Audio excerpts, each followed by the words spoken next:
sa kotse ni Albert. Siyempre, niya.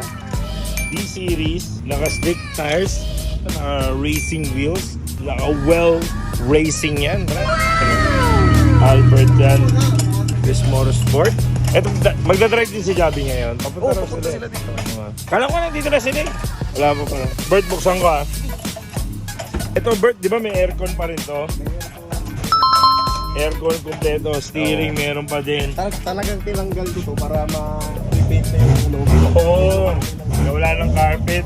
Pampaswerte yun, tinanggal mo yun, yung tubig yun. Tapos roll cage. Yan o, putsa buo pa rin yung dash.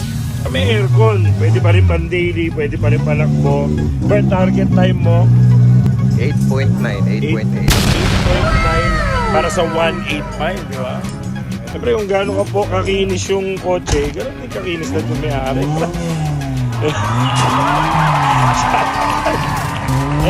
D-Series, Chris Motorsport, let's go!